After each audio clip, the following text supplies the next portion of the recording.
अस्सलाम वालेकुम viewers, this is कादी मोहम्मद हारिस और आज हम एक और पॉडकास्ट लेकर आपके पास हाजिर हुए हैं। इस पॉडकास्ट में हमारे जो गेस्ट हैं वो बड़े ज़बरदस्त और स्पेशल गेस्ट हैं, मेरे बड़े पुराने दोस्त हैं माशाल्लाह। और जो मेरे गेस्ट हैं वो पीएचडी हैं आर्टिफिशियल इंटेलिजेंस में नस यूनिवर्सिटी से, और इन्होंने स्कॉलरशिप की है यूनिवर्सिटी ऑफ टोरंटो में, और इस वक्त डिफरेंट यूनिवर्सिटीज़ में भी पढ़ा रहे हैं और अपना सॉफ्टवेयर हाउस भी माशाल्लाह चला रहे हैं, और भी बहुत पता नहीं क्या क्या कुछ कर रहे हैं, ये खुद ही बताएंगे। तो मैं आपको मिलाना चाहता हूँ अपने गेस्ट से, डॉक्टर उमैर साहब। अस्सलाम वालेकुम सर। वालेकुम सलाम। कैसे हैं सर, खैरियत से? अल्हम्दुलिल्लाह ठीक ठाक। आज मेरे साथ दो और गेस्ट भी बैठे हैं और वो भी बड़े स्पेशल हैं, मेरे दिल के बहुत करीब हैं। एक सर शहजादा बंदे शाह, बड़े फेमस टीचर हैं ए लेवल्स के कंप्यूटर साइंस के, और दूसरी तरफ सर यूसुफ मतीन। इनका भी नाम आपने, अगर आप ए लेवल्स से वाबस्ता हैं तो लाजमी तौर पे आपने दोनों का नाम सुना होगा, डॉक्टर सर यूसुफ मतीन भी और सर शहजादा बंदे शाह। और इन दोनों को बिठाने का एक बड़ा रीज़न ये भी था कि चूंकि आर्टिफिशियल इंटेलिजेंस एक कंप्यूटर साइंस से रिलेटेड फील्ड है, तो मैंने कहा कि दो कंप्यूटर साइंस के वो टीचर्स होने चाहिए जो अपनी फील्ड के माशाल्लाह जाने माने टीचर्स हों, और वो ज़ाहिर है इस डिस्कशन में एक रोल प्ले कर सकें। सर जी, सबसे पहले ये बताइए कि आर्टिफिशियल इंटेलिजेंस में आपने पीएचडी की, तो मैं चूँकि इस फील्ड का इतना कोई ख़ास बंदा हूँ नहीं, मुझे एक चीज़ बताएं कि what is the difference between natural intelligence, human intelligence and an artificial intelligence. क्या इसमें डिफरेंस हो सकता है? राइट, देखिए सबसे पहले तो मैं I try to be like जितना सिंपल तरीके से बता सकता हूँ उस तरह बताऊँगा कि जो नेचुरल इंटेलिजेंस में इंसान क्या क्या करता है। एज ह्यूमंस हम क्या कर सकते हैं, हम देख सकते हैं और देख के हम डिसीजन ले सकते हैं, हम बोल सकते हैं और बोल के कुछ चीज़ें कर सकते हैं, हम चीज़ों को प्रिडिक्ट कर सकते हैं कि यार फला चीज़ होने वाली है तो हमें ये तैयारी कर लेनी चाहिए, आगे मेरे पेपर आ रहे हैं तो मुझे फला काम कर देना चाहिए। इस तरह हम प्रिडिक्शंस कर सकते हैं। तो ये जो तीनों चीज़ें हैं ये इंटेलिजेंट एस्पेक्ट्स कहलाते हैं ह्यूमंस के। फिर आपके फिजिकल एस्पेक्ट्स कहलाते हैं, आप सामान उठा सकते हैं, आप काम कर सकते हैं, आप चल सकते हैं, फिर सकते हैं। ये रोबोटिक्स का एस्पेक्ट कहलाता है। जो रोबोटिक्स एस्पेक्ट है वो फिजिकल एस्पेक्ट्स हो गए, और जो इंटेलिजेंस एस्पेक्ट है वो आपके कॉग्निटिव एस्पेक्ट्स हैं, जो आपका ब्रेन रिक्वायरमेंट, जहां आपने ब्रेन में थिंकिंग करनी होती है। तो वो काम जो नेचुरली इंसान कर सकता है, वो कोर अगर देखा जाए ना, वो तीन मेजर काम कर सकता है। साथ साथ वो जाहिर है मेमोरी स्टोर कर सकता है, तो वो स्टोरेज एस्पेक्ट आपने सुना होगा यार, हार्ड ड्राइव्स हैं, ये सब चीज़ें हैं जिसमें आप बहुत सारी चीज़ें स्टोर कर सकते हैं। तो जो इंसान कर सकता है, इंसान टेक्नोलॉजी के अंदर पूरी कोशिश करता है कि यार उसको रेप्लिकेट करे। उसको देखता है कि यार परिंदा उड़ रहा है तो वो जहाज बनाने की अटेम्प्ट करता है। इसी तरह कश्ती समंदर के अंदर कोई मछलियां हैं तो वो सबमरीन बनाने की कोशिश करता है। इसी तरह उसने देखा कि यार मैं बातें कर सकता हूँ, डायलॉग कर सकता हूँ, तो आपने चैट जीपीटी आ गया जिसमें आप बातें बाकायदा कंप्यूटर से कर सकते हैं, आप डिस्कशन कर सकते हैं, लैंग्वेज फॉर्म में कर सकते हैं। तो anything that is related to cognitive abilities, यानी ब्रेन से रिलेटेड एबिलिटीज है। क्योंकि आपने देखा होगा जो लोग देख नहीं सकते उनके पास आंखें तो होती हैं, लेकिन मसला क्या होता है कि उनकी आंखों से जो डेटा ट्रांसमिट होकर ब्रेन की तरफ जा रहा होता है वो प्रोसेस नहीं कर पा रहा होता, जिसकी वजह से प्रॉब्लम आ जाती है। तो एनीवे, तो वो सारी कैपेबिलिटीज जो ह्यूमन नेचुरली करते हैं, उनको हम अगर कंप्यूटर्स या कंप्यूटर सॉफ्टवेयर से कर लें तो that is artificial intelligence. Okay okay okay. अच्छा सर, मेरा एक क्वेश्चन है, काफ़ी एक कॉमन सा क्वेश्चन है, क्योंकि hardly being a student of an AI, जो मैं कैटेगराइज कर रहा होता हूँ, जितनी मेरी अंडरस्टैंडिंग है कि एक हमारे पास नैरो एआई है, एक हमारे पास स्ट्रॉन्ग एआई है और एक जनरल एआई है। So what are these, how we can categorise them and how they can be implemented? Are they being implemented in our life right now, or some of them will be like implemented real soon? Right. अच्छा, मैं ये categories हैं जिसको कहते हैं AGI, artificial general intelligence, और artificial narrow intelligence, ANI। तो इसमें आप देखेंगे ना, जो नैरो इंटेलिजेंस है वो क्या है, जैसा मैं बताया ना कि कोई एक एस्पेक्ट लेके जा रहे हैं आप। एक एस्पेक्ट का मतलब ये है कि जिस तरह चैट जीपीटी है वो लैंग्वेज एस्पेक्ट है, डायलॉग है, ठीक है ना, वो एक एस्पेक्ट ऑफ इंटेलिजेंस हो गया। इसी तरह एक फील्ड होती है जिसको हम कहते हैं कंप्यूटर विजन। कंप्यूटर विजन क्या है कि आप कैमरास को स्मार्ट कर दें, वो फेशियल रिकग्निशन, सिक्योरिटी, ये है जो इंसान आंखों से देख सकता है वो काम कैमरा कर रहा है, तो वो भी नैरो इंटेलिजेंस हो गई कि एक एस्पेक्ट को कवर करिए।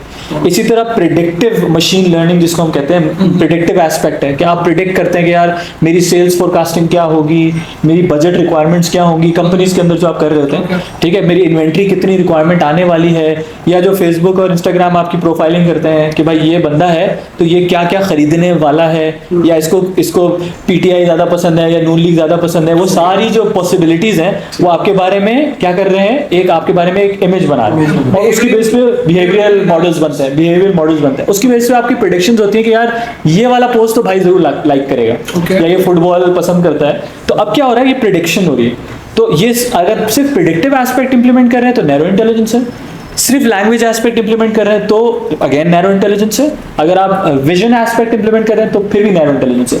अगर आप इन तीनों को मिला देते हैं, now it is general intelligence. ठीक है, जो ये जो सैम अल्टमैन का बड़ा वो टारगेट है। प्रेडिक्शन का आपने वो जिक्र किया और ये थोड़ा पॉलिटिक्स का जिक्र किया। Britannica is I think is one of the company which did something for काफी चीजें दे रहे हैं। जी कैम्ब्रिज एनालिटिका, या कैम्ब्रिज एनालिटिका, उसमें जो डोनाल्ड ट्रम्प है उसकी जी कैम्ब्रिज एनालिटिका ने क्या किया था, मैं आपको बताता हूं। मैं यही पूछना चाह रहा था, मैंने भी इस तरह कुछ सुना था। कैम्ब्रिज एनालिटिका ने क्या किया था, उन्होंने क्या करा कि अच्छा उन्होंने दो बेसिक मेन कैंपेन्स उनकी मशहूर हैं, एक ट्रम्प वाली और एक ब्रेक्सिट वाली। ये जो ब्रेक्सिट वाली कैंपेन है ना, ये भी कैम्ब्रिज एनालिटिका के खाते में आती है। इन्होंने क्या करा, इन्होंने करा कि भाई फेसबुक का डाटा उठाया सारा। अब फेसबुक में आप देखेंगे ना, हर बंदे की एक प्रोफाइल है, तो जिसको फुटबॉल पसंद है उसकी वॉल पे फुटबॉल आता है, जिसको इमरान खान पसंद है उसकी फुटबॉल इमरान खान आता है, जिसको कोई और पसंद है उसकी। क्यों? क्योंकि फेसबुक के एल्गोरिथम्स ये हैं कि वो आपका अटेंशन सीख करते हैं, तो आपकी अटेंशन जहां आ रही है वो पकड़ रहा है। अच्छा, अब उन्होंने क्या करा, उन्होंने सारा डेटा अमेरिकन पब्लिक का निकाला, सारा तो नहीं जितना उनको मिल सका था। उसके बाद उन्होंने कैटेगराइज किया, उन्होंने बोला यार हिलरी क्लिंटन के हार्डकोर सपोर्टर्स कौन है। उन्होंने उनकी वॉल से देख लिया, पता चल गया जो हर शेयर हिलरी क्लिंटन कर रहा है वो हिलरी क्लिंटन हार्ड सपोर्टर है। उन्होंने बोला ये अलग हो गए। ट्रम्प के हार्ड सपोर्टर्स कौन है, उनको अलग कर लिया। अब जो रहेगा न्यूट्रल, क्योंकि मेजॉरिटी होती है न्यूट्रल्स की। अब जो न्यूट्रल दांत रह गई, जो कि अभी तक डिसाइड नहीं कर पा रहे, उनको उन्होंने टारगेट किया और उनको स्पेसिफाइड एड्स दिखाए एंटी हिलरी और प्रो ट्रम्प। अब मिसाल के तौर पे आप है न्यूट्रल और आपके सामने है कि Hillary is whatever agent, Hillary ने जो है ना कॉर्पोरेट फ्रॉड किए हैं, हिलरी के तो अफेयर्स थे, हिलरी का थी। अब वैसे आप न्यूट्रल थे, लेकिन जब आपके पास कंटिन्यूसली एक इस तरह बम्बार्डमेंट होती रहेगी एडवर्टाइजमेंट की, तो आपका कॉग्निटिव एबिलिटी होगी यार हिलरी तो पसंद नहीं है, अब तो कौन ऑप्शन रह गया भाई। तो उन्होंने ये करा, जब उन्होंने कैम्ब्रिज एनालिटिका ने ये करा, तो जाहिर है जब लोग जो न्यूट्रल लोग ट्रम्प की तरफ शिफ्ट होना शुरू हुए और उसके बाद ट्रम्प इलेक्शन जीता, जिसके बाद फिर लोगों ने बोला यार there is a fraud and फला हुआ है। तो उसके बाद मार्क जकरबर्ग को भी सेनेट ने बुलाया, सिर्फ इसलिए बुलाया कि भाईजान आपने डेटा कैसे दिया, क्योंकि द प्रॉब्लम है फिर उन्होंने असल में पहले एपीआईज ओपन होती थी, अब उन्होंने एपीआईज बंद कर दिए, अब आपको डेटा नहीं मिलता इतने आराम से फेसबुक का। सही है, तो उसके बाद ये सब चीजें हुई कि भाई उन्होंने डेटा सिक्योरिटी की, यही काम उन्होंने ब्रेक्सिट में किया। अच्छा सर, यहाँ पे मैं एक चीज़ थोड़ी सी ऐड करना चाहूँगा। Recently couple of days ago बल्कि इट्स बीन अ मोमेंट कि वाइफ मुझे जो है वो कुछ सर्टन पॉडकास्ट के क्लिपिंग्स भेज रही हैं, मुझे कुछ जो है वो मीम्स भेज रही हैं, मुझे कुछ जो है वो सेंड कर रही हैं data. And on the other hand she said कि देखिए आप ऐसे हैं, लोग ऐसे होते हैं और यू नो शादी में ये चीज़ें। And I was like wait a minute, hold a second, क्योंकि मैं कुछ टाइम से अपनी जो है फेसबुक के ऊपर देख रहा हूँ कि मुझे सब कुछ एंटी वेमेन, एंटी बीवी ये वाला मटेरियल मिल रहा है। मुझे वो खलील रहमान नजर आ रहा है मुझे। अच्छा, nothing to mention. And on the other hand, she is watching a different thing, and which is actually is about to, you know, on the long run अगर हम दोनों चीज़ों को ना समझते हो तो it's like even distant create करेगा and it can even break down the marriages. क्योंकि फेसबुक के एल्गोरिथम उस चीज को, लड़की को या और एक मैरिड वुमेन को वो स्टफ दिखा रहा है जिसको पता है कि इसको लाइक करे, एंड मुझे वो सब भेजा जा रहा है जो मैं आउट ऑफ नोवेयर उसको पता है कि यार एक मर्द का एक मैरिड इंक्लिनेशन जो है क्या, this is very, you know, this is very dangerous. आप वो एक वो है ना द सोशल डिलेमा के नाम से नेटफ्लिक्स पे एक डॉक्यूमेंट्री है, I would recommend everyone to watch it. ठीक है ना, उसमें जो फेसबुक और गूगल और ट्विटर के जो टॉप एम्प्लॉइज थे उन्होंने छोड़ के वो बनाई है, ठीक है ना, और उन्होंने बाकायदा वो मतलब वीपी ऑफ ट्विटर फला गूगल का, उन्होंने बोला यार हम लोग जब ये काम कर रहे थे ना तो हमें लग रहा था कि हम एक्चुअली लोगों को एक खास डायरेक्शन में धक्का दे रहे हैं। यानी वही वाली बात है ना, they are saying this clearly कि हम बाकायदा लोगों को एक खास डायरेक्शन में धक्का दे रहे हैं। खास डायरेक्शन का मतलब ये है कि हमें पता है, जिस तरह अभी हम डिस्कशन कर रहे थे वायरल वाली, कि यार वही चीज अब बंदे को यार कोई भी एक अजीब सी चीज जो है ना देख के इंसान वैसे ही रुकता है। तो अगर आपको आपके उस पे फीड पे एक अजीब सा हरकत करते हुए इंसान नजर आएगा तो आप रुक जाएंगे। तो इसका मतलब वो अजीब सा इंसान वायरल हो जाएगा। क्यों? क्योंकि हर बंदा रुकेगा उसमें। और गूगल क्या देखता है? गूगल ये देखता है कि यार जो अटेंशन मुझे मिल रही है, या गूगल, फेसबुक, व्हाटएवर जितने भी सोशल मीडिया प्लेटफॉर्म्स हैं, वो देखते हैं यार अगर इस पे मिल रही है अटेंशन तो इसका मतलब ये सबको दिखाओ, और वही चीज सबको दिखाओ। व्हाई वो इट डज नॉट केयर कि यार उसमें क्या हो रहा है, एथिकल है, मॉरल है, होना चाहिए, नहीं होना चाहिए, एंटी रिलीजियस है, व्हाटएवर इज ट्रेंडिंग। वो वाली बात है ना कि एक जो कैपिटलिज्म में एक बड़ा इंपॉर्टेंट कॉन्सेप्ट है जिसको कहते हैं कि यार व्हाटएवर इज मार्केट की जो नीड है ना वो इकोनॉमिक वैल्यू है। अब फॉर एग्जांपल प्रोस्टिट्यूशन नीड है तो उसको वो एक इकोनॉमिक बाकायदा इंडस्ट्री बन जाएगी, तो उसकी एक इंडस्ट्री बन जाएगी, चीज हो जाएगी। अब जाहिर इस्लामिक पर्सपेक्टिव ये है कि भाई नहीं, हलाल जो हलाल है कुछ हराम है, सही है ना, हम मॉरल्स और एथिकल बाउंड्रीज लेके चलते हैं ना इस्लाम के अंदर। तो अगर आप कैपिटलिस्ट थिंकिंग देखेंगे जो कि जाहिर है वेस्ट के अंदर, तो उसके अंदर है ही यही कि यार जो चीज बिक रही है ना उसके ऊपर और पैसा लगाओ और उसी को आगे, उसी के ऊपर टैक्स लगा दो, उसी के ऊपर सब चीजें करो, लेकिन उसको बंद नहीं करो। चाहे लोगों की मॉरली डिप्रेशन में जा रहे हो, चाहे फिजिकली लोगों की, जैसे आपने बात की कि फैमिलीज में लड़ाइयाँ हो रही हो, क्योंकि आप एक ना फेक वर्ल्ड बना देते हैं कि यार, यानी अब मैंने बताया ना, अगर मैं फुटबॉल फैन हूँ ना तो मेरी जिंदगी में हर चीज फुटबॉल है, ठीक है। अगर मैं जो थोड़ा सा नाराज हूँ, मैं किसी मामले में किसी से परेशान हूँ, मतलब हस्बैंड वाइफ में, तो वो कंटिन्यूसली आपको कुछ नहीं दिखाएगा जिससे आपकी नाराजगी बढ़ेगी। जिसको कहते हैं पोलराइजेशन होगी आपके अंदर, कि आप और पोलर होते जाएंगे। जिस तरह अगर मैं पीटीआई का फैन हूं तो फिर मैं पीटीआई का खतरनाक फैन हो जाऊंगा, मतलब उसके बाद मैं सोचूंगा ही नहीं कि यार सही और गलत क्या है। या फिर मैं अगर इस तरफ वाला फैन, लेवल्स बताए थे बच्चे भी देखेंगे, तो इसलिए हमें तो पॉइंट है कि पोलराइजेशन हो रही है। तो यू नीड टू अंडरस्टैंड कि यार सोशल मीडिया जो एआई आपके साथ कर रहा है वो क्या कर रहा है। जो ये प्रेडिक्टिव एआई कर रहा है वो प्रेडिक्ट करता है कि आपको क्या पसंद हो सकता है, ये नहीं कि आपको क्या पसंद होना चाहिए। हो सकता है यार आपको ये अच्छा लगा ना तो आपको इसी तरह की और अच्छी लगेगी, आपको डांसिंग वीडियोस आई तो आपको 2 और दिखाएगा, फिर 6 और दिखाएगा, फिर और, तो आपको एक रैबिट होल में घुसाता रहेगा वो, और खासकर उस डायरेक्शन में लेके जाएगा। That's very dangerous. तो sir, so the things that you have talked about कि वो कैमरा फेशियल रिकॉग्निशन वाली बात की, जी। आपने चैट जीपीटी के लैंग्वेज के ऊपर बात की, that is basically ANI. These are narrow intelligence. Particular एक टास्क पर्टिकुलर, और जनरल इंटेलिजेंस हुआ है जिसमें सारे एक साथ आ जाते हैं। तो ये जो अभी आप देखेंगे ना, जो चैट जीपीटी के नए मॉडल्स आ रहे हैं ना, जो स्पेशली 4o आया है, जो ओमनी मॉडल है, उसके अंदर वो तीनों चारों काम कर रहे हैं।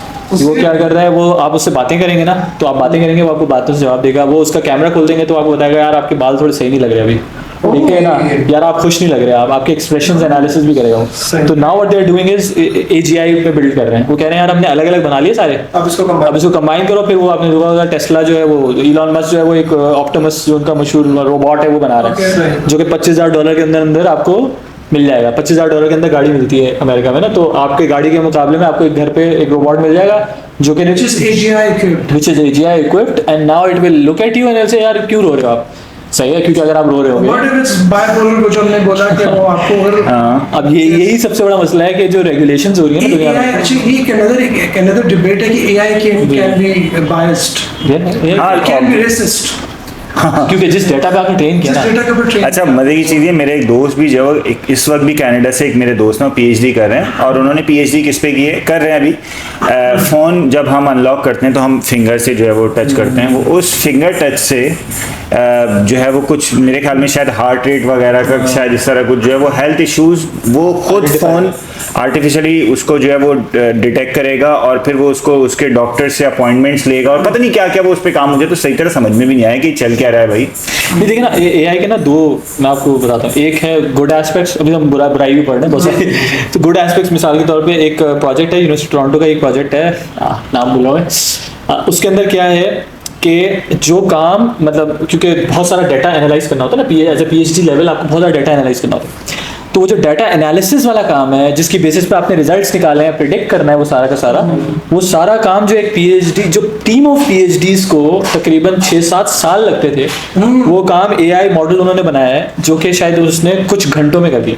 ठीक है, जो कि ड्रग डिस्कवरी के अंदर, ठीक है ना। अब वो ड्रग डिस्कवरी का मतलब है मेडिकल ड्रग्स की बात हो रही है यहाँ पे, कि जिस तरह आपको आपकी डिजीजेज हैं, डिजीज की वैक्सीनेशन हैं, ये सब चीज़, तो वो काम इतना एक्सीलरेट हो गया है, वो काम जो मतलब 10-10 साल लगते थे पीएचडीज को करने में, मतलब पूरी टीम ऑफ पीएचडीज करने को, वो एआई मॉडल्स जो है उस डाटा को एनालाइज करके आपको विद इन आवर्स दे रहे हैं। सर तो इससे कितना फायदा होने वाला है, मतलब यही मुझे याद आ रहा है कि I was watching some research जिसमें they were running an AI model on different organic chemical aspects के अंदर बायोकेमिकल वेपन्स बनाने के डिफरेंट वेज और उनके different aspects. So one person goes to laboratory और वो कुछ केमिकल्स को मिक्स करता है, फिर उसके वो देखता है कि रिजल्ट्स क्या जनरेट होते हैं, और they run an AI model, उसको डिफरेंट सारे वो उन्होंने केमिकल सारे क्राइटेरिया दे दिए उसको, फीड कर दिए, and it comes of like millions of ways of creating biochemical weapons at the same time. And you know that researcher was like, you know क्या ये इसको आप नेगेटिवली किस एलिमेंट में कैसे आप एआई को डिस्ट्रक्टिव वे के अंदर, बहुत सर मसला वही है, रेगुलेशंस बहुत ज़्यादा अब ज़रूरी होती जा रही है अब। लेकिन अगेन देयर इज वो कि अब जिस तरह लोगों ने बोला कि लोगों ने जब चैट जीपीटी यूज़ करना शुरू किया, तो उन्होंने क्या करा, उन्होंने बोला यार मुझे हैक करना सिखाओ, मुझे बैंक हैक करना सिखाओ, मुझे बैंक के अंदर फलाना चीज़ें सिखाओ।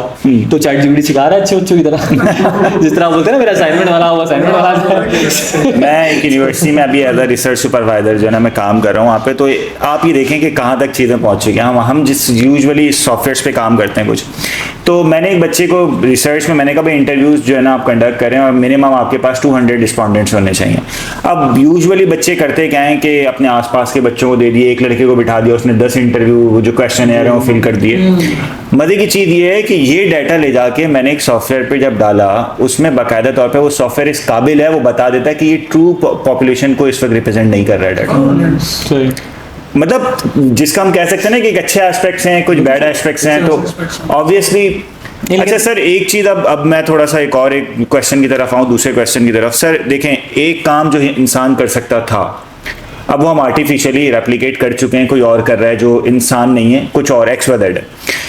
मुझे सबसे बड़ा मसला ये कि हम डाटा कलेक्ट करते हैं, हम चीज़ें एक्सपीरियंसेस से सीखते हैं, 30-35 साल हमने ज़िंदगी से कुछ सीखा, 35 साल बाद एक सिचुएशन सामने आई, मैं डिसीजन लेने के काबिल हुआ। क्यों? क्योंकि 35 साल मैंने डाटा कलेक्ट किया कि इस तरह की सिचुएशन में क्या डिसीजन लेना चाहिए। सर मैं 35 साल के डाटा को भूल सकता हूँ, गलती कर सकता हूँ, मैं डिसीजन लेने में कोई ना कोई एक आध बायस्ड हो सकता हूँ। सर एक ऐसी मशीन जिसमें मैं ये 35 साल का डाटा या 70 साल का डाटा, 100 साल का डाटा अगर मैं डाल दूँ, वो मुझसे ज़्यादा एफिशिएंट होगी उस डिसीजन को लेने में। हम कहाँ गए? हम कहाँ हैं इस वक्त? नेचुरल इंटेलिजेंस कहाँ जाएगी? फिर हम कहाँ मौजूद होंगे? यार देखिए, इसमें ना बहुत इंपॉर्टेंट सवाल है ये। देखिए मसला क्या है कि चैट जीपीटी की एग्जांपल में इसलिए दे रहा हूँ, सब लोग चैट जीपीटी यूज़ कर रहे हैं आजकल। तो चैट जीपीटी पे अगर आप सही सवाल नहीं पूछेंगे ना, तो आपको कचरा जवाब देगा। तो जो सही सवाल पूछना है वो आपने पूछना है। यानी अगर आप उसे बोलेंगे यार मेरा असाइनमेंट बना दो, वो कचरा बना देगा। फिर आप बोलेंगे नहीं नहीं यार ऐसे नहीं बनाना, भाई मुझे ये असाइनमेंट मिला है, अच्छा इसमें भी भाई ये गलत लिखा। तो जो कॉग्निटिव एबिलिटी है जो उसको गवर्न कर रही है, वो अभी भी हमारी ही एबिलिटीज गवर्न कर रही है, क्योंकि हम उसको बताते हैं करना क्या है, यानी यूजर इंटरफेस है। हाँ, तो चैट जीपीटी पे आप जो आप पूछते हैं तो वो आपको बताता है, ठीक है। तो you are the governing body right now. ऐसा नहीं है कि आप नहीं है। यानी फॉर एग्जांपल ग्राफिक डिजाइनर के पास पहले एक टूल था कि वो उसको फोटोशॉप सीखना होता था, फला करना होता था, फला करना होता था। अब वो क्या करेगा, वो इसी तरह के कुछ एआई मॉडल्स होंगे या एआई सॉफ्टवेयर होंगे जिसको वो एक्सप्लेन करेगा कि उसको क्या चाहिए। डिजाइन सेंस आपके पास होगा, आपको चाहिए कौन से कलर्स हैं, आपको पता है कि किस बिजनेस में इस्तेमाल होना है। तो अभी तक ये जो आप हैं, आप इसको गवर्न करें, आप एज एन इंटरफेस है। एक तो ये बात है। दूसरी बात ये है कि देखें, जो 35 साल आपने एक्सपीरियंस करा और आपने डिसीजन लिया, अच्छा जो इंसान डिसीजन मेकिंग करता है ना, वो सिर्फ और सिर्फ रैशनल नहीं होती, उसके पीछे बहुत सारे और फैक्टर्स भी होते हैं। यानी फॉर एग्जांपल अभी आपको अगर डिसीजन लेनी हो कि यार मैं बाहर जाके पढ़ना शुरू कर दूं, और आपकी अम्मी शदीद बीमार हो और आप अकेले हो जो उनको मैनेज करते हो, तो एक रैशनल डिसीजन होगा कि यार मेरा करियर क्या है, ठीक है ना। सही है, हाँ। लेकिन यहाँ पे जो है वो ह्यूमन एस्पेक्ट आता है। तो यहाँ पे अभी तक आप जो ह्यूमन कॉन्शियसनेस और ह्यूमन इमोशंस है वो इसको एप्लीकेट ही नहीं कर पाता, और ना उनको अभी तक उस तरह समझता है। वो एक रैशनल डाटा है, उसको एनालाइज करके आपको कुछ ना कुछ रिजल्ट्स दे रहा है। तो अभी इट इज जो ह्यूमन कॉन्शियसनेस जिसको हम कहते हैं ना, जो सोल है, जो रूह है हमारे अंदर, वो रूह जो है उसको तो इंसान समझता ही नहीं है। मैंने जैसे बताया ना कि हमने देख लिया यार परिंदा कैसे उड़ता है, दो पर है, फला है, इस तरह होता है, तो हमने इसको रेप्लिकेट कर लिया। लेकिन अल्लाह ने जो रूह डाली हमारे अंदर वो क्या है, वो तो आपको पता ही नहीं। वो तो अल्लाह का एक राज भी है। सही है। तो अब वो consciousness, because you don't understand consciousness, तो आप उसको रेप्लिकेट ही नहीं कर पा रहे, आपको समझ ही नहीं आ रही कॉन्शियसनेस क्या है। तो द पॉइंट इज के ये भी बहुत बड़ी डिबेट है कि क्या चैट जीपीटी या एआई कभी कॉन्शियस हो जाएगा। अच्छा सर, मेरा इसमें क्वेश्चन ये था कि जैसे हम लोग सुन रहे थे, अभी हम बात भी कर रहे थे कि इसके नेगेटिव एस्पेक्ट्स भी हैं, लेकिन इसको अगर हम सिक्योरिटी के तौर पर यूज़ करें, जैसे लेट्स सपोज हम देखते हैं कि बहुत सारे जो है वो कत्ल हो जाते हैं किसी भी वजह से, दुश्मनी की वजह से, या देयर आर मल्टीपल रीजंस, या किसी से कोई दुश्मनी निकाल रहा है। तो हम जब खुद कंप्यूटर साइंस पढ़ रहे होते थे यूनिवर्सिटी में, जो मेरे टीचर थे, तो वो बताते थे कि ऐसा भी होगा फ्यूचर में कि जो आपका पासपोर्ट जैसे जब हम जाते हैं तो आपका फेसबुक या सोशल मीडिया भी जो है वो चेक हो सकता है। तो इसमें कितनी सच्चाई है इस बात को लेकर, और आगे इसका क्या हमें नजर आता है, क्या इसका है कोई रिलेशन? नहीं, वो तो अभी भी चेक होता है। अगर आप कहीं वीज़ा के लिए अप्लाई करेंगे तो आपकी फेसबुक प्रोफाइल्स और ये पर्सनल प्रोफाइल्स, ये सारी की सारी चेक होती है। क्योंकि देखें ना, आप क्या पसंद करते हैं, क्या नहीं पसंद करते, आपके रिलीजियस व्यूज़ क्या हैं, आपके पॉलिटिकल व्यूज़ क्या हैं, ये सब चीज़ें आप अपनी फेसबुक पे डाल रहे होते हैं। तो जब आप ये सारी चीज़ें अपनी फेसबुक पे सबके लिए डाल ही रहे हैं, तो इसका मतलब ये है कि आपकी आइडेंटिटी तो वेरी वेल नोन होगी ना। तो वो सारी इन्फॉर्मेशन उनके पास होती है, चाहे आपके पास सिक्योरिटी एजेंसीज हों, चाहे आपके मतलब इमिग्रेशन एजेंसीज हों। तो you should be very careful कि आप क्या चीज़ें कर रहे हैं, और अगर आपको पता है कि मैं ये कर रहा हूँ तो उसके रेप्लिकेशंस के लिए पता होना चाहिए फिर। यानी फिर मैंने आपको पता होना चाहिए, फिर आप बोले ना बने कि यार मुझे तो पता ही नहीं था कि क्या हुआ मेरे साथ। अगर आपने पब्लिक करने हैं अपने पॉलिटिकल व्यूज तो करें, वरना दूसरा तरीका होता है कि आप कोई भी लाइक ना करें किसी भी चीज़ को, तो उससे होता है फेसबुक को पता नहीं चलेगा कि आपको क्या पसंद है। क्योंकि जब आप लाइक करते हैं तो वो एक एल्गोरिथम में जाता है, एक एंट्री पॉइंट कि हाँ भाई इसको ये चीज़ें पसंद है तो आप इसको यही चीज़ें दिखाना शुरू करो। या फिर आप ऐसी चीज़ें लाइक करें जो आपको पसंद नहीं है, जिससे आप फेसबुक एल्गोरिथम को बेवकूफ़ बनाएं या इंस्टाग्राम को बेवकूफ़ बनाएं कि आप अननेसेसरी चीज़ें भी लाइक करेंगे तो उसको लगेगा शायद इसको ये पसंद है, शायद इसको ये पसंद है, तो आपका मॉडल थोड़ा सा कंफ्यूज रहे। ठीक है ना, तो आप ये सब चीज़ें कर सकते हैं। कभी कभार आप वो वाली वीडियो भी देखें जो आपको बिल्कुल पसंद नहीं है।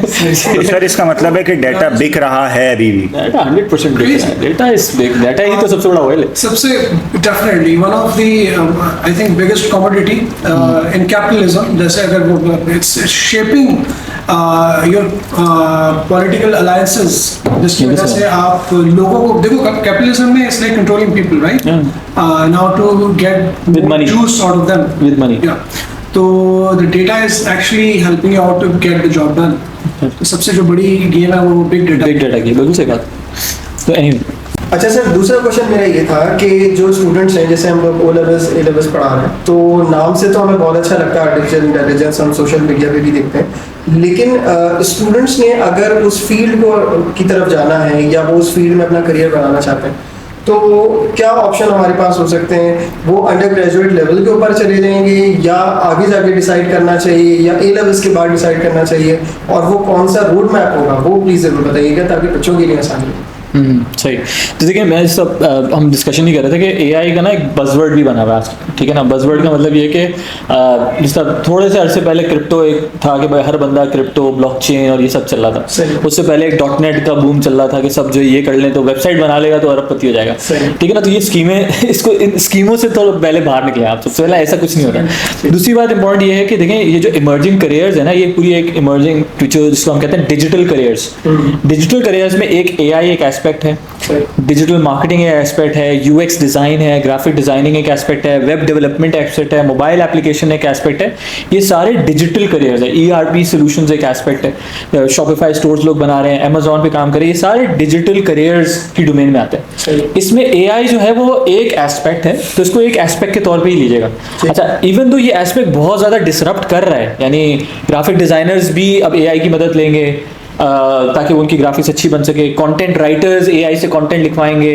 ठीक है, तो ये जो एआई के टूल्स हैं, ये तो आपको, आप किसी भी फील्ड में हो ना, तो आपको ये एआई के टूल्स से अपने आप को इक्विप करना है अगर आपने एट द फोर फ्रंट रहना है। तो अगर आपने एट द फोर फ्रंट, क्योंकि जो मिसाल के तौर पे एक बंदा है, उसने 15 बंदों की टीम रखी हुई है, कंटेंट भी बना रहे हैं, ग्राफिक डिजाइनिंग भी करा रहे हैं, सब कुछ कर रहे हैं, और एक बंदा है जो एक एआई टूल को यूज करके सब कुछ कर लेगा। सही है, तो अब क्या होगा कि ये बंदा सस्ते में काम कर लेगा और ये बंदा बहुत महंगा पड़ेगा, तो इवेंचुअली ये बंदा डाई आउट हो जाएगा। इसमें टाइम भी आप, ठीक है, इसमें टाइम भी इन्वॉल्व हो रहा है, लोगों को मैनेज करना है, फला करना है, तो बहुत ज्यादा मसला है। तो एआई आपको हेल्प कर रहा है क्या नाम है, ज़्यादा स्पीड में प्रोग्रेस करने में। तो एआई के टूल्स तो आपको पता होने ही चाहिए। इट्स लाइक लैंग्वेज, कि आपको ना वो बात है, आपको अंग्रेजी नहीं आती तो आप क्या कर लेंगे? आप इस दुनिया के अंदर जो करंट वर्ल्ड ऑर्डर में है, आपको अंग्रेजी आना इज फंडामेंटल, उसके बाद ही सारे काम होंगे ना। तो इसी तरह एक टाइम आएगा कि एआई की knowledge needs to be fundamental, वरना आप आगे चीज़ें नहीं कर सकेंगे। तो इसलिए इसको इस तरह देखना चाहिए, रादर देन कि मैं इसको एक एज अ करियर और फील्ड के तौर पे देखूं। ठीक है ना, एक तो ये बात है, क्योंकि कल को जैसे हमारा सॉफ्टवेयर हाउस है, अब हम लोग उसमें एआई की टेक्नोलॉजीज पे काम करते हैं। हम लोग कंप्यूटर विजन, जो नैरो इंटेलिजेंस में कंप्यूटर विजन का एस्पेक्ट है, हम उसमें काम करते हैं। अब उसके अंदर जो एआई एस्पेक्ट है वो है एक एआई मॉडल बनाना, कैमरे के अंदर फेस रिकग्नाइज करना, हेलमेट रिकग्नाइज करना, बंदा रिकग्नाइज करना, ये एक एआई मॉडल है। लेकिन उसके साथ एक मोबाइल एप्लीकेशन है, उसके ऊपर एक यूएक्स डिज़ाइन है, उसको एक डिजिटल मार्केट करना है, उसके लिए कंटेंट लिखना है। तो there are so many aspects. तो आपकी ये सारी अलग अलग फील्ड्स हैं जिसके अंदर आप जा सकते हैं। ठीक है। और फिर जो दूसरा आपका सवाल है कि यार क्या हमें यूनिवर्सिटी लेवल पे ही एआई कर लेना चाहिए या जनरल जाना चाहिए, तो इसमें यार दो स्कूल्स ऑफ थॉट है, एक anti university school of thought है, एक pro university school of thought है। सही है, ये दो मार्केट में चल रहे हैं, आपको पता है। अच्छा, इसमें देखें क्या है कि जिसमें मेरी राय ये है कि बहरहाल दोनों की अपनी वैल्यू है, दोनों का एक अपना फ़ायदा है। आप अगर शॉर्ट कोर्सेज करके बहुत सारी चीज़ें सीख सकते हैं, वो आपको सीखना चाहिए। अच्छा, और इंजीनियरिंग डिग्री या 4 साल लगाने के जो फ़ायदे हैं वो ये है कि आपको एक स्ट्रक्चर्ड एजुकेशन की भी बहुत ज़्यादा ज़रूरत है। मिसाल मैं आपको देता हूँ कि फॉर एग्जांपल मैं अगर एक बंदे को यूएक्स डिज़ाइन का या डिजिटल मार्केटिंग का कोर्स करा देता हूँ, या प्रोग्रामिंग का 6 महीने का वेब डेवलपमेंट का कोर्स करा देता हूँ, तो एक अच्छा जिस तरह होता है ना, मिस्त्री अगर आपने बनाना है, एक अच्छा मिस्त्री कौन होता है? जिसको आप एक दफ़ा सिखा दो यार इस तरह पेंट करना है, वो उसी तरह पेंट कर लेगा। सही। लेकिन कौन सा पेंट करना है, क्या करना है, क्या होना चाहिए, क्या नहीं होना चाहिए, इसके पीछे की जो थिंकिंग है वो कुछ नहीं पता उसको। वो आपको एक 4 साल की एजुकेशन सिखाती है कि भाईजान डेटा स्ट्रक्चर्स क्या होते हैं, आपके पास फ्रंट एंड डिज़ाइन क्या होता है, टेक्निकल राइटिंग क्या होती है, ये सारा कॉन्सेप्ट आपको सिखाते हैं। तो वो एक पूरा कंप्लीट पैकेज होता है। लेकिन अगर आपने एक अच्छा प्लम्बर बनना है तो आपके लिए अलग थिंकिंग है, अगर आपने एक इंजीनियर बनना है तो एक अलग थिंकिंग है। इंजीनियर बनने के लिए आपको 10 मैथ्स के सब्जेक्ट्स करने पड़ेंगे, 10 चीजें और करनी पड़ेंगी, राइट? तब आप इंजीनियरिंग थिंकिंग आएगी आपके अंदर। लेकिन प्लम्बर वाली थिंकिंग कौन सी होगी कि यार मुझे ये वाला काम बहुत अच्छे से आता है। तो अगर आपने, वही वाली बात है कि हर बंदा इंजीनियर नहीं बन सकता और हर बंदा प्लम्बर भी नहीं बन सकता। तो आपने क्या करना है, आपने देखना है कि यार मैं अगर समझता हूँ कि यार मैं इस एरिया में जाके एक स्किल हासिल कर लूँ और मैं उससे अर्न करना शुरू कर दूँ, तो आई वुड सजेस्ट कि आप शॉर्ट कोर्सेज करें और आप उस तरफ जाएं। चाहे वो एआई के अंदर करें, चाहे वो वेब डेवलपमेंट में करें, चाहे आप डेटा एनालिटिक्स में करें या मशीन लर्निंग में करें, एक शॉर्ट कोर्स करें, आगे बढ़ जाएं। ठीक है, और आप एक स्किल में बहुत अच्छे हो जाएंगे। अच्छा, लेकिन अगर आपने पूरी इंजीनियरिंग अप्रोच लेके चलनी है तो सॉफ्टवेयर इंजीनियरिंग करनी है आपने, कंप्यूटर साइंस करना है आपने, ताकि आपको बैक एंड, फ्रंट एंड, हर चीज़ के एक कंप्लीट ओवरव्यू आ जाए।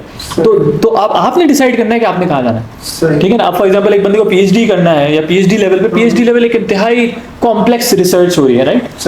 अब हर बंदे ने कॉम्प्लेक्स रिसर्च नहीं करनी, तो हर बंदे को पीएचडी करने की जरूरत नहीं है। लेकिन ये कहना कि पीएचडी वाले तो फारिग होते हैं, पीएचडी की जरूरत नहीं है, यूनिवर्सिटीज बेकार हैं, या इस तरफ कहना कि नहीं यार शॉर्ट कोर्सेज तो किसी काम के नहीं होते। नहीं भाई, प्लम्बर भी काम का है, मिस्त्री भी काम का है, जो छोटी छोटी जॉब्स हैं, छोटे छोटे स्किल्स हैं, जो फिजिकल स्किल्स होते हैं वो भी काम के हैं, जो डिजिटल स्किल्स हैं वो भी काम के हैं। देखिए, आजाद चाय वाला को भी आप सेकंड एंडोर्स कर रहा हूं और ज़िशान उस्मानी को भी आप एंडोर्स कर रहे हैं। नहीं, ज़िशान उस्मानी तो आजाद चाय वाले पार्टी है ना, वो दोनों ये वाले स्किल्स वाले उसने मोर देन 6 MBAs किए हैं, मास्टर्स। हाँ, लेकिन वो कहते हैं कि भाई शॉर्ट कोर्सेज करो, उसका भी ओपिनियन। जैसे अभी तक मैं जो थोड़ा समझ पाया हूं, जी जी, बस मैं ये बोला ऑडियंस अलग है। असल में मसला क्या है, मसला ऑडियंस का है कि आप एक बंदे को अगर इंजीनियरिंग माइंडसेट बिल्ड करना है, उसको अगर आप बोलोगे ये बेकार काम है तो आप गलत कर रहे हैं। अगर एक बंदे को स्किल सीखना है और आप उसको बोलोगे यार ये बेकार काम है और इंजीनियरिंग करनी चाहिए, ये भी गलत कर रहे हैं। तो डिफरेंट ऑडियंस के लिए डिफरेंट आंसर है। सर, मैं जो थोड़ा अभी तक मुझे सेकंड कीजिएगा मेरे ओपिनियन को, कि देयर वर टाइम्स के रेल रोड्स रेलवे आई और उसकी वजह से एक नई जिद्दत, एक इंडस्ट्रियल रेवोल्यूशन आई, बिजली आ गई, बिजली की वजह से बहुत कुछ, फिर क्रूड ऑयल की वजह से इसी तरह से I think this is another pinnacle कि जहाँ पे एआई आ गया और AI will going to reshape this whole world in a different way. अच्छा, अभी तक जो मैं आपकी बातों से समझ पाया वो ये कि it works as your assistant, कि आपने इसको, मुझे वो पोकेमॉन याद आ रहा है, पोकेमॉन को आप ट्रेन करते थे, उनके ट्रेनर्स होते थे पोकेमॉन कार्टून्स, कि you have to train your Pokemon so it can fight better for you, yeah, and it can do the jobs. So you have to think like either ये you're tool है you're a programmer, you're a graphic designer, maybe you're some finance Expert है, chartered guru. accountant maybe. Yes, yes. fintech. Yes. But you need to train your AI so it can work better for you, quicker for you, Yeah. because this is the tool for the current era. बिल्कुल सही तो तो ये एक tool है this is It's a absolutely tool. Right it's a very powerful tool doctors even need to learn that. Her Everybody field need के to learn अंदर that. Her field के अंदर ये जैसे है। एक टाइम पे हम कंप्यूटर की जो टेक्नोलॉजी को पढ़ना या कंप्यूटर की नॉलेज होना एक टाइम इम्पोर्टेंट होता है। वर्ड और एक्सेल के बगैर अब आप काम ही नहीं कर काम सकते नहीं किसी भी कर फील्ड में सकते। अब इसमें एक ठीक एडिशन है ना ये एक तरह से एक और एडिशन है कि आपने यार एआई की आपको अंडरस्टैंडिंग आनी चाहिए अब एआई भी देखे ना जो चैट जीपीटी है उसने बहुत आसान कर दिया ना सही यानी उसके लिए आपको लर्न करना है तो एक चीज अब टर्म है प्रॉम्प्ट इंजीनियरिंग के नाम से सही। प्रॉम्प्ट इंजीनियरिंग का मतलब क्या है कि आप किस तरह के प्रॉम्प्ट देंगे अगेन सवाल किस तरह का पूछेंगे जो आपको जवाब अच्छा मिलेगा अगर आप सवाल ही गलत पूछेंगे तो बाकायदा आप इस पे कोर्सेज बनने के भाई सवाल पूछते कैसे सही सवाल आना मतलब एआई से इंफॉर्मेशन निकालते निकालने कैसे कैसे ये भी एक ये एक स्किल है इसका मतलब ये है कि एक प्लम्बर को भी पता होना चाहिए कि यार मैंने चैट जीपीटी या जेमिनाई को या लैम्डा को यूज करते हुए मैंने अपना काम कैसे बेहतर करना है। बिल्कुल।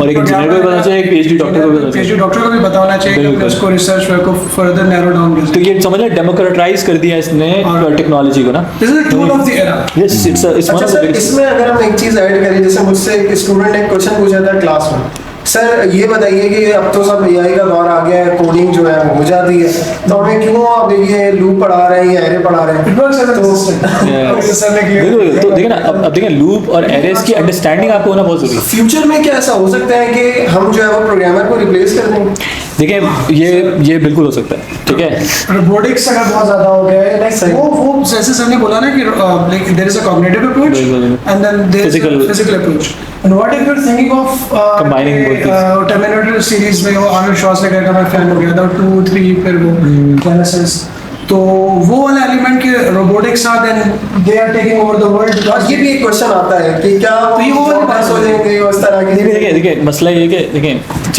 जब घोड़े थे ना ठीक है ना तो एक टाइम था कि उसके लिए अस्तबल बनते थे उसके लिए मतलब ऐसे बंदे होते थे उसकी फीड अलग होती थी सही। ठीक है जब Economy थी अपनी पूरी जगह, अलग हाँ। इकोनॉमिक सिस्टम था फिर जब पहली दफा गाड़ी आई ना तो लोगों ने बोला अबे यार गाड़ियां कहाँ चलेगी इतना बड़ा इकोनॉमिक स्केल है वो थोड़ी खराब होगा अब घोड़े लग्जरी बन चुके हैं सही अब घोड़ा रखना लग्जरी है सही है ना और रोडें बन गई इंफ्रास्ट्रक्चर बन गया मैकेनिक आ गए डिजाइनर्स आ गए पूरी एक नई इंडस्ट्री बन गई सही तो जब पहली दफा ट्रैक्टर आया था ना तो किसान ने बोला था यार मेरी तो जॉब गई ठीक है ना तो ऐसा नहीं हुआ बल्कि ये हुआ कि जो ट्रैक्टर आया उस ट्रैक्टर ने बहुत ज्यादा एक एग्रीकल्चर को बहुत तेज कर दिया तेज कर दिया। हाँ उस किसान ने जिसने बोला भाई मैंने तो भाड़ में जाओ मैंने तो करना ही नहीं ट्रैक्टर से काम सही है ना उसकी गई उसको नुकसान हुआ वो बहुत पीछे रह पीछे रह गया लेकिन जिसने वो नई टेक्नोलॉजी एम्ब्रेस की उसको नई अपॉर्चुनिटीज मिल गई सही। तो मैं कहूँ एआई एज ए टूल आ गया तो एआई के टूल के ऊपर नई इंडस्ट्री खड़ी होगी सही नई चीजें बनेंगी एआई के आपने जीपीटी सुने होंगे हर बंदा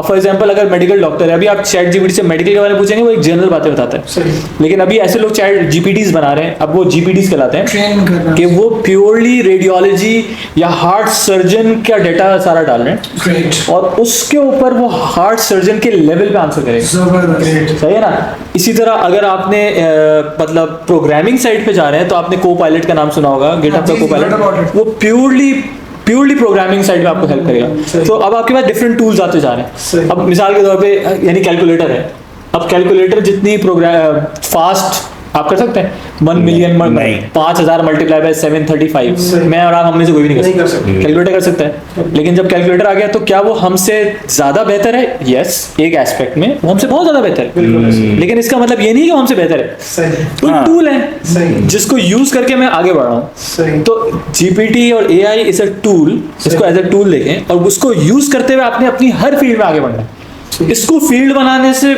आई डोंट थिंक कोई खास फायदा होगा ठीक है कुछ लोग बनाए जरूर बनाए सर मैं उन बच्चों को अक्सर एक जवाब देता हूँ कि यार तुम लोग क्यों घबरा रहे हो ये जो चैट जीपीटी 3 या जेमिनी लैम्डा या जो भी सिरी कोर्टाना बिक्सबी हाँ, तो यार इनके भी तो कोड्स किसी ने लिखे हैं ना यार तुम कोड लिखने वालों में बनते हो। इंसान है, तो वो जो एआई बहुत वो जो एआई वाले बंदे हैं जो एआई में जाना चाह रहे हैं वो एक्चुअली इस साइड पे होंगे जो कोड लिखने वाले में होंगे Train- अच्छा ट्रेन जो बिल्ड करने वाले होंगे एल्गोरिथम ज्यादातर गोरा लैंड में हो रहे हैं हमारे यहाँ पे कम हो रहे हैं मैं ये एलिमेंट देख रहा हूँ जैसे अभी आपने देखे वो कार्डियोलॉजी उन सब के अलग अलग they're doctors, but they know how to use this AI tool to train, the specific. Another aspect is that कि हर professional जो है वो AI के tool को, जैसे हर किसी के पास स्मार्टफोन है, everybody know how to use a smartphone in certain applications. भाई देखिए फर्क ये है कि गूगल के एरा से अब हम जीपीटी के एरा में जा रहे हैं। गूगल का एरा क्या था कि जब आप पूछते थे ना यार मुझे सर में दर्द हो रहा है, तो बोल रहा था आपको कैंसर भी हो सकता है, ये भी हो सकता है, ये भी हो सकता है। तो वो आपको सारी पॉसिबिलिटीज बताता था, जिसमें से आपको मेहनत करके सही चीज निकालनी होती थी, और अगर आपके पास बैकग्राउंड नहीं है तो आप नहीं निकाल पाते थे। ठीक है, जीपीटी आपने क्या करा है, जीपीटी उस नॉलेज को कन्वर्ट करके एक सिंपलर फॉर्म में आपके सामने लेकर आ रहा है। तो जो जीपीटी सर्च है, अगर आप जीपीटी से पूछेंगे मेरे सर में दर्द हो रहा है, वो आपको 4-5 पॉसिबिलिटीज बताएगा, लेकिन वो इतना खतरनाक नहीं लेके जाएगा। सर एक काफी रेटिंग पे एक मूवी थी 8, जिसमें मुझे एक्टर का नाम याद नहीं आ रहा, हॉलीवुड का बड़ा जबरदस्त बड़ा एक्टर है, सीनियर। तो वो अपने ऑपरेटिंग सिस्टम जो कि चैट जीपीटी की फॉर्म के अंदर विच कैन कम्युनिकेट, तो he actually fell in love with the operating system and then they are talking and they are doing. So what I feel like कि अगर आप अपनी मेरी भी एक बड़ी जो है बड़ी विश है, एक ऐसा असिस्टेंट हो जो आपके बारे में सब जानता हो, आपको समझता हो, और फिर उसके अकॉर्डिंग वो आपके बहुत सारे काम कर दे। So I think AI will going to fill that void like for every particular professional in a very brilliant way, जो उसको समझता हो और उसको असिस्ट करे और उसको हेल्प आउट करे, वो जो भी इस पर्टिकुलर किसी भी काम में एक्सपर्ट। डेफिनेटली ये असिस्ट तो करेगा। अच्छा सर जी, हाँ पूछिए, आप पूछिए। अच्छा सर, इसमें मैं एक चीज़ ऐड करना चाहूँगा, या एक सवाल मेरा है जो बच्चों की तरफ से भी आता है डेफिनेटली। सर, कंप्यूटर साइंस में जैसे यही की एक फील्ड आपने बता दी, ठीक है, इसको हमने ओवरऑल हर एस्पेक्ट में डिस्कस कर लिया। तो अब अगर जैसे लेट्स सपोज हम पाकिस्तान के हवाले से अगर बात करें, तो इसमें क्या अपॉर्चुनिटीज़ हैं? यानी जैसे जिस टाइम पे हम ग्रेजुएट कर रहे थे, मास्टर्स कर रहे थे, तो हमारे पास उस टाइम पे एक जावा का एक टाइम था, पाइथन चल रही है बहुत ज़्यादा। तो अब आगे पाकिस्तान में क्या अपॉर्चुनिटीज़ हैं? क्या पाकिस्तान में रहते हुए AI का स्कोप है, या इसके लिए हमें बाहर जाना पड़ेगा? सो इस हवाले से गाइड कीजिए। सर, पाकिस्तान में कोई अपॉर्चुनिटीज नहीं है फिलहाल पाकिस्तान में रहते हुए बाहर आप काम कर सकते हैं, बाहर जा हाँ डेफिनेटली, लेकिन फिलहाल हो सकता है कि ना हो, लेकिन जाहिर आ जाएंगी चीज़ें, आ जाएंगी। आप क्या कहते हैं सर? नहीं बिल्कुल देखिए, मसला ये कि देखिए आपने ना इस तरह तो नहीं सोचना होता कि यार आगे क्या हो, मतलब अपॉर्चुनिटीज है नहीं है। आपने देखना होता है कि क्या स्किल आप हासिल कर सकते हैं। आपको स्किल जरूर हासिल करने चाहिए, ठीक है ना कोई कैपेबिलिटी आपके अंदर होनी चाहिए। अगर आप बिल्कुल फारिग हैं, यानी आपको कोई कैपेबिलिटी नहीं है, ये सोच के कि आगे कुछ नहीं होने वाला, तो मैं भी कुछ नहीं करता, तो ये तो एक अप्रोच है। सीकेएम मतलब मैं खुद बड़ा मुहब्बल वतन, और मुझे याद है कि मेरे बाबा ने मुझे बड़ा पुश किया था कि यार तू बाहर चला जा इंजीनियरिंग के बाद, तो I chose to stay here in Pakistan. Yet मैं ये कहूँगा कि एक बच्चा AI पढ़ रहा है, बड़ा अच्छा पढ़ रहा है, तो वो पाकिस्तान में क्यों रहे? पाकिस्तान में रह के पाकिस्तान की किसी छोटे मोटे ऐसे एलिमेंट के ऊपर क्यों काम करे? Why not he went go abroad, कोई 5, 10, 15, 20, 25 साल बेहतरीन, 15 साल 10 साल बेहतरीन काम करके आए किसी बड़ी मल्टीनेशनल कंपनी के अंदर कोई, और फिर then he can come back and serve the country. तो यार इसमें तो मेरा थोड़ा सा डिफरेंट ओपिनियन है। मेरा ओपिनियन ये है कि जैसे मैं यूनिवर्सिटी ऑफ टोरंटो गया, मैं पढ़ा वहाँ पे कनाडा में। अब वो कनाडा की नंबर 1 यूनिवर्सिटीज़ में आती है, और वहाँ पे प्रोफेसर्स ने ये भी बोला कि यार आप वहाँ पे एक्सटेंड कर लें अपना PhD वगैरह। तो मेरा था कि यार मैंने पाकिस्तान में आना है, मुझे मेरा ज़रा कल्चरल और फैमिली और रिलीजियस एस्पेक्ट ज़्यादा है। तो और आई थिंक इस कि यार अपने मुल्क में रहना चाहिए। आई नो 2 मसले बहुत हैं अपने मुल्क में, ये क्वालिटी ऑफ लाइफ बहुत बुरी है, इसमें कोई 2 राय नहीं, ठीक है ना।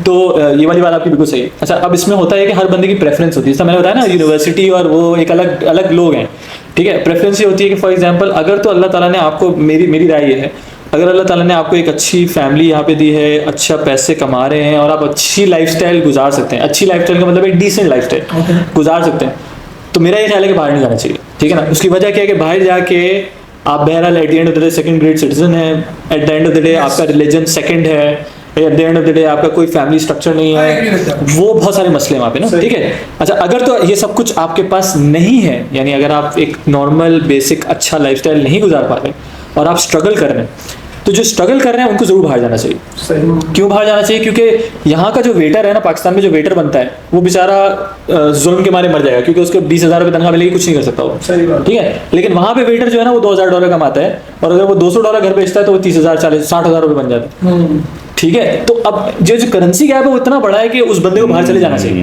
क्यों? क्योंकि वो यहाँ पे मर जाएगा। सही। अच्छा, होता ये है कि मतलब वेस्ट को भी पता है कि किसको बाहर बुलाना है। सही। वो कहते हैं जो सबसे ब्रिलियंट माइंड्स हैं, जो सबसे ज्यादा कैपेबल हैं, जो यहाँ पे बैठ के अपनी जिंदगी बेहतरीन गुजार सकते हैं, उनको वो ऑफर करो, क्योंकि उनको काम के लोग चाहिए ना, उनको हल्के लोग तो चाहिए। तो अब क्या होता है कि वो भी हल्के लोग भी रिक्वायरमेंट हो सकती है, मतलब हाँ अगर है तो बेहतरीन है, लेकिन मैं मिसाल के तौर पे मैं बस मिसाल के तौर पे कह रहा हूँ कि अगर तो आपके पास ये सब चीजें हैं ना, तो फिर आप फिर रिग्रेट करेंगे एक टाइम बाद। आप लोगों से मिले जो थोड़ा सा अपनी जिंदगी गुजार चुके हैं अमेरिका में, यूके में, जिन्होंने बहुत अच्छी जिंदगी गुजारी, उनकी फैमिली सिस्टम का क्या हाल है, उनके बच्चों का क्या हाल है, बहुत मेजॉरिटी टफ टाइम है।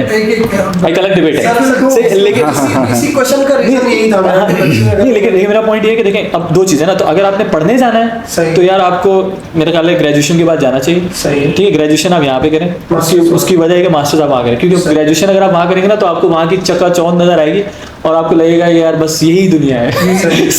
तो आप गुम हो जाएंगे वहाँ पे। लाइट्स वगैरह लाइट जाती नहीं है ना, लाइट चली जाती है, तो आपको लाइटों का मसला नहीं होगा। तो ये होता है। लेकिन मास्टर तो एनीवे द पॉइंट इज कि यस, अगर आप यहाँ पे टेक्नोलॉजी कर रहे हैं तो यहाँ पे टेक्नोलॉजी के चांसेस कम हैं, बहुत कम है। ठीक है ना? सर फ्रीलांस वाला जो कॉन्सेप्ट हम सुनते हैं कि यहाँ बैठ के कुछ सॉफ्टवेयर हाउस बाहर के प्रोजेक्ट्स कर रहे हैं। बिल्कुल बिल्कुल। तो मैं ये बोला कम है का मतलब है कि वो थोड़े से जो है वो ये है। क्यों? क्योंकि जो अच्छी डेवलपमेंट हो रही है वो यहाँ हो ही नहीं रही है, वो सारी बाहर हो रही है। ठीक है ना, यूएस के अंदर होगी अच्छी डेवलपमेंट हो रही है, यहाँ पे हो रहा है वो वाला प्लम्बर वाला काम बहुत ज्यादा अच्छा हो रहा है। तो यहाँ पे हमारे जो बहुत अच्छे सॉफ्टवेयर हाउसेज हैं, what they are doing is कि वो यहाँ प्रोजेक्ट्स बाहर से पकड़ते हैं और उनको फॉर एग्जाम्पल वहाँ पे अगर एक सॉफ्टवेयर इंजीनियर जो है वो $10,000 का मिलता है उनको, सही है, तो यहाँ पे 20 सॉफ्टवेयर इंजीनियर $10,000 के मिल जाएंगे आपको। सही है, तो वो कहते हैं यार आउटसोर्स कर दो। बिल्कुल सही है ना, तो वो गोरा भी आउटसोर्स कर रहा है, यहाँ पे भी पैसे आ रहे हैं, यहाँ पे भी अच्छा हो रहा है, तो विन विन सिचुएशन है। तो वो कहते हैं यार विन विन सिचुएशन। तो उसमें आप जो आईटी की इकोनॉमी है उसमें अगर आप यहाँ बैठ के जितना स्ट्रॉन्ग स्किल हासिल कर सकते हैं करें, आउटसोर्सिंग वाला काम करें, आप फ्रीलांसिंग वाला काम, फ्रीलांसिंग मुश्किल है, आसानी है, सॉफ्टवेयर हाउसेज के साथ शामिल हो। तो ऐसा नहीं है कि यहाँ अपॉर्चुनिटीज नहीं है, लेकिन अगर आपको बहुत ही खतरनाक लेवल का काम करना है वो यहाँ नहीं होगा।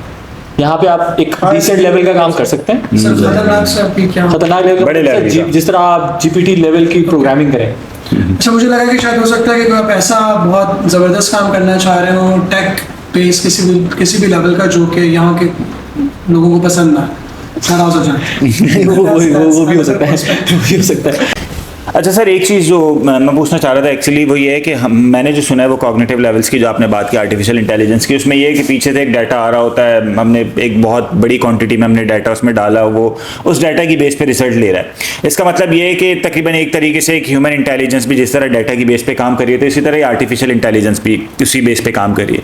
अब फॉर एग्जाम्पल कोई ऐसी सिचुएशन, कोई ऐसी कंडीशन हमारे सामने आ जाती है जिसके लिए या जिसके पीछे हमारे पास कोई डाटा मौजूद ना हो, फॉर एग्जाम्पल कोविड है, सही, इस तरह का अल्लाह ना करे कोई वायरस सामने आता है जिसके लिए पीछे हमारे पास डाटा मौजूद ना हो, तो फिर हम किस तरह इस तरह डिफरेंशिएट करेंगे कि क्या आर्टिफिशियल इंटेलिजेंस पर कोई डिसीजन लेने के काबिल होगी जिस तरह ह्यूमंस भी मसला करते हैं या प्रॉब्लम हो जाती है?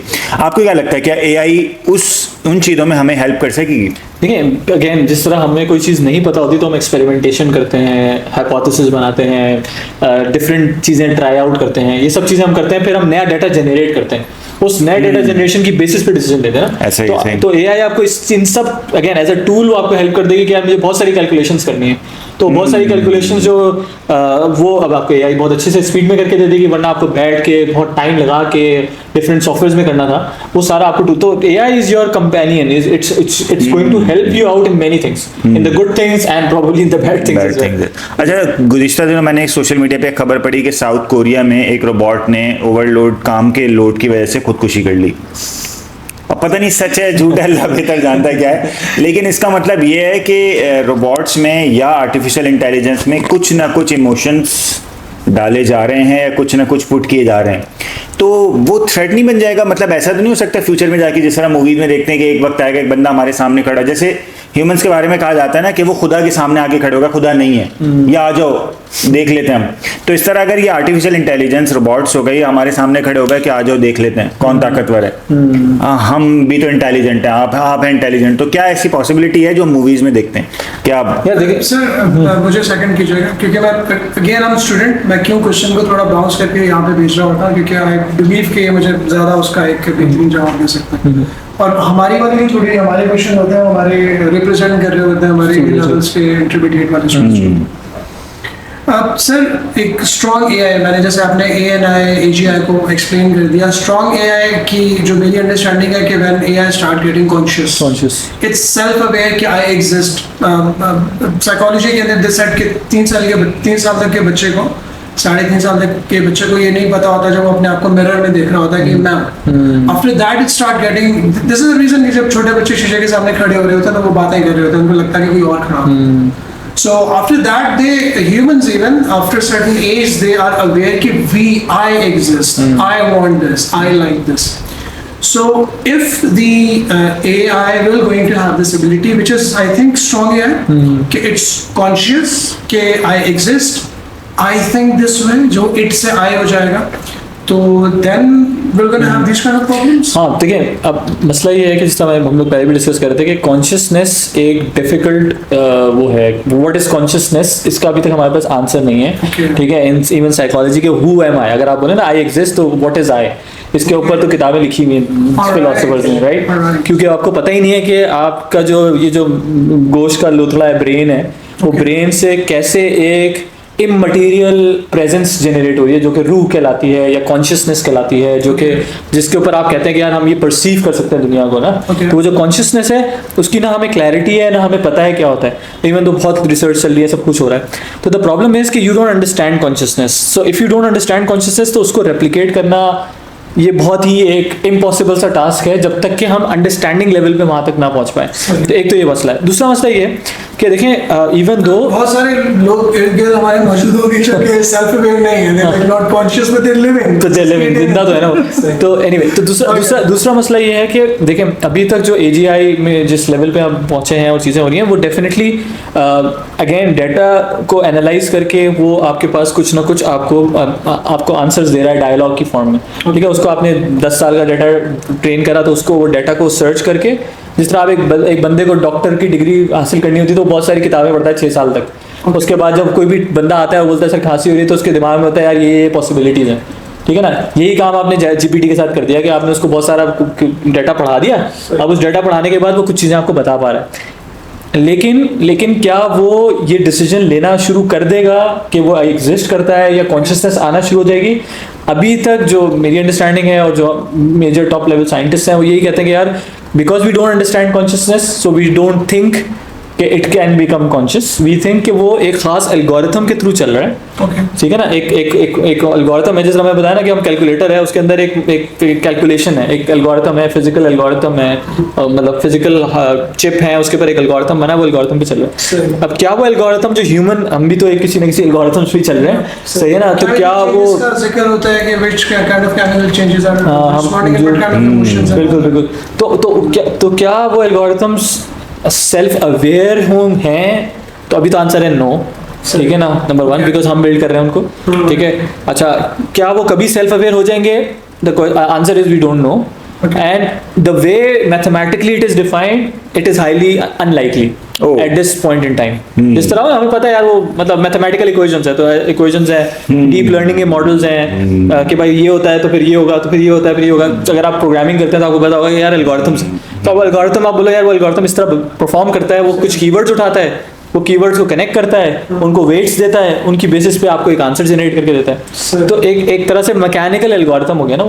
तो वो एक मैकेनिकल बॉडी है, जिस तरह आप गाड़ी है मैकेनिकल बॉडी, आप रेस दबाते हैं तो गाड़ी आगे चलती है, वो इनपुट पे बेस कर, वो इनपुट और आउटपुट के बस चल रहा है। तो इसीलिए as long as it's an algorithm as a software, ठीक है, एक डीप लर्निंग मॉडल है, ट्रांसफॉर्मर मॉडल्स हैं, तो इसके अंदर कॉन्शियसनेस जनरेट होना इज हाईली अनलाइकली। ठीक है, at this point in time. तो इसलिए अंडरस्टैंडिंग है कि अभी वो दुनिया में कवर नहीं देखने को दिल नहीं करेगा and of the world and you know cyborg इस तरह की। अब देखिए एक एग्जांपल देता हूँ आपको ना, आपने देखा है ना जहाज उड़ते हैं, मतलब दुनिया में कितनी एक साथ फ्लाइट्स हो रही होंगी, मिलियंस ऑफ फ्लाइट्स हो रही है एट दिस पॉइंट में। आपको पता है कि जो जहाज़ों के जो मतलब जहाज़ों में जो एल्गोरिथम्स यूज होते हैं उनको कहते हैं हम डिटर्मिनिस्टिक एल्गोरिथम्स, और एक होता है प्रोबेबिलिस्टिक, एक प्रोबेबिलिटी। और डिटर्मिनिस्टिक का मतलब है मुझे पता है मैं a=5 है तो वो 5 ही है, ठीक है ना, ये डिटर्मिनिस्टिक है।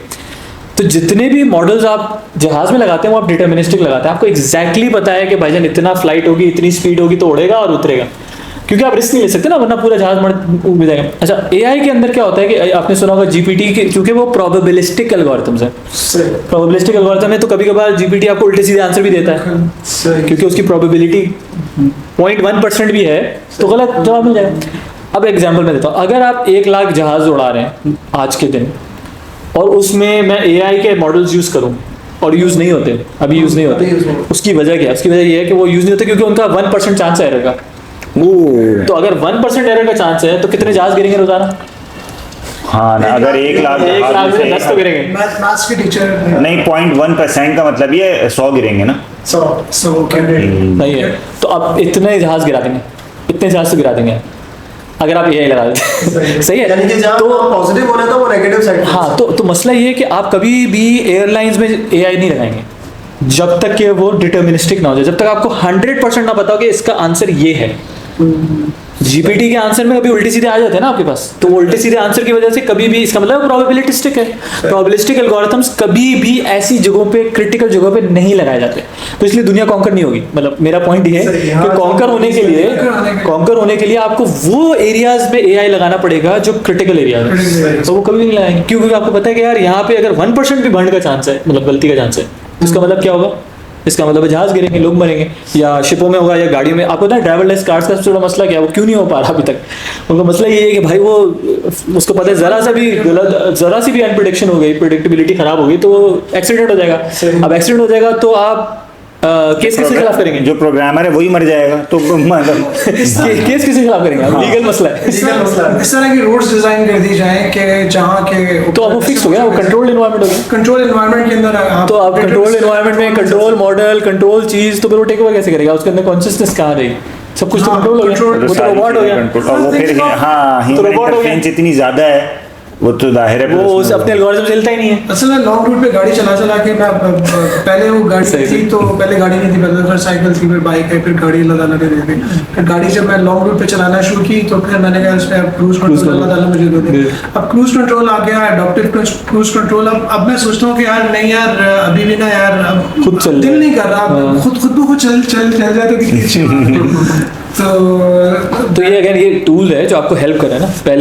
पहले घर पे पानी नहीं आता था, आपको जाके पानी लेकर आना था, फिर एक पानी का सिस्टम आ गया, मोटरें आ गई, चीजें आ गई। तौर पे टूल है, this is a very important. बहुत अच्छी क्लियर की, क्योंकि जो हम मूवीज देख रहे हैं तो उसमें जो पर्सपेक्टिव हमारा बना दिया वो बिल्कुल एंटायरली डिफरेंट, कि दुनिया जो है ना वो टेक ओवर हो जाएगी और वो उसमें सेल होता है। वो क्रिटिकल, वो कह रहा क्रिटिकल एरियाज में आपको एआई कभी भी नजर नहीं आएगी। अब मतलब eight this point in time सबका यूनानिमस है कि भाई क्रिटिकल एरिया में तो लगाना ही नहीं है, नॉन क्रिटिकल एरियाज 1% के ऊपर है ना, तो वो 1% टॉलरेंस भी कही ना आपके पास, यानी 1% tolerance is dangerous for you. तो AI can be dangerous for you at that 1% scale, ठीक है ना। कॉन्शियसनेस तो दूसरा मसला है। फिर मैंने बोला कॉन्शियसनेस का मतलब है वो एकदम से कोई उसने डिसीजन लेना शुरू कर दिया, ठीक है, वो अभी यानी सही नहीं है तो डिसीजन कैसे लेंगे? जिस तरह आप इंसानों से क्यों हटाते चीज़, ऑटोमेशन पे क्यों जाते हैं?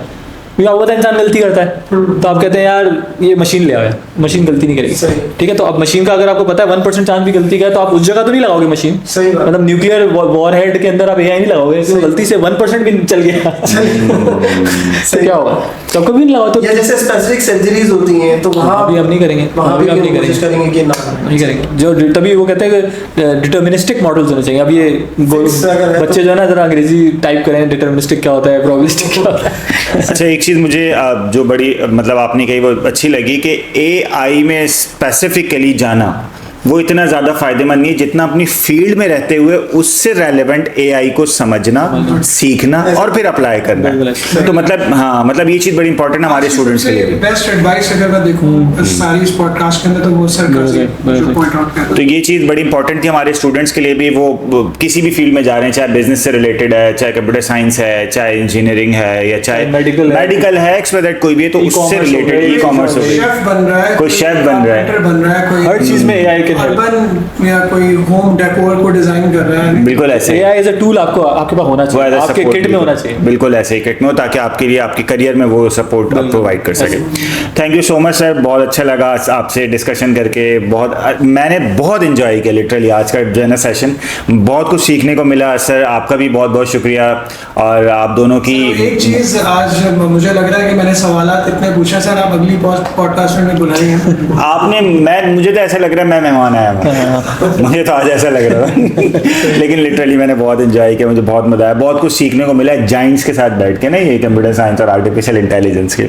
Sir ji thank you so much, doctor Umair साहब और सर शहजादा और सर यूसुफ मतीन और मुझे काजी मोहम्मद हारिस को इजाज़त दीजिए। इंशाल्लाह नेक्स्ट टॉपिक पे किसी और गेस्ट के साथ जो अपनी फील्ड के इसी तरह माहिर होंगे, इंशाल्लाह हम आपसे डिस्कशन करेंगे, करियर काउंसलिंग के हवाले से बात करेंगे। थैंक यू सो मच, अल्लाह हाफिज़।